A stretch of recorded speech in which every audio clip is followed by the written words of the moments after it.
खुद को वश में करने का तरीका, आइए बुद्ध की इन बातों से समझते हैं। एक बार गौतम बुद्ध एक शहर में प्रवास कर रहे थे। उनके साथ कुछ शिष्य भी थे। एक दिन उनके शिष्य शहर में घूमने के लिए निकले। वे शहर में घूम ही रहे थे कि तभी शहर के कुछ लोगों ने उन्हें अपशब्द कहे, उनका मजाक उड़ाया। शहर के लोगों की मजाक, उनके बुरे शब्दों को सुनकर शिष्यों को बहुत बुरा लगा और वे वापस लौट गए। जब वापस आए सभी शिष्यों को बुद्ध ने देखा कि शहर से लौट कर आए उनके सभी शिष्य बहुत क्रोध में दिखाई दे रहे हैं।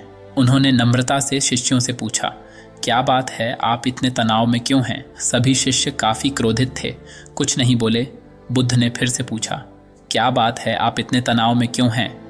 तभी एक शिष्य क्रोध में बोला, हाँ, हमें यहाँ से तुरंत चलना चाहिए, हमें यहाँ नहीं रहना। हम तो किसी का बुरा नहीं करते हैं, हम तो सबका भला सोचते हैं। फिर लोगों ने ऐसा क्यों किया?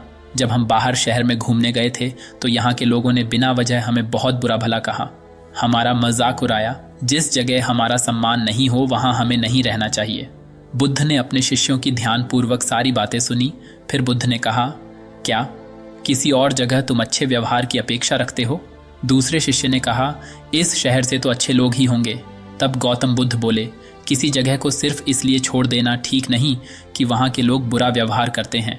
हमें तो कुछ ऐसा करना चाहिए कि जिस स्थान पर भी जाएं उस स्थान को तब तक नहीं छोड़ें जब तक अपनी अच्छाइयों से वहाँ के लोगों को सुधार ना दें। हम जिस भी स्थान पर जाएं वहाँ के लोगों का कुछ न कुछ भला करके ही वापस लौटें।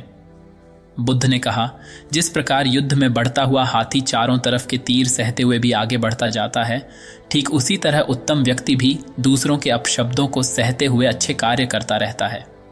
खुद को वश में करने वाले प्राणी से उत्तम कोई और नहीं हो सकता। बुद्ध की बात शिष्यों को अच्छी तरह से समझ में आ गई और उन्होंने वहां से जाने का इरादा त्याग दिया।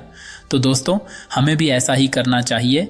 अगर हम किसी काम को कर रहे हैं तो कुछ लोग हो सकता है हमारा मनोबल तोड़ने के लिए कोई मजाक करे हो या भला बुरा बोल दे या किसी उलझन में उलझाने की कोशिश करे, तो आपका काम बस यही होना चाहिए कि आप किसी के बातों को ध्यान ही नहीं देना। बस बुद्ध की इस लाइन को याद रखना। बुद्ध ने कहा, जिस प्रकार युद्ध में बढ़ता हुआ हाथी चारों तरफ के तीर सहते हुए भी आगे बढ़ता जाता है, ठीक उसी तरह उत्तम व्यक्ति भी दूसरों के अपशब्दों को सहते हुए अच्छे कार्य करता रहता है। खुद को वश में करने वाले प्राणी से उत्तम कोई और नहीं हो सकता। और अपने कार्य में मस्त रहिए। वीडियो से कोई सीख मिला हो तो लाइक करके चैनल को ज़रूर सब्सक्राइब कर लीजिए।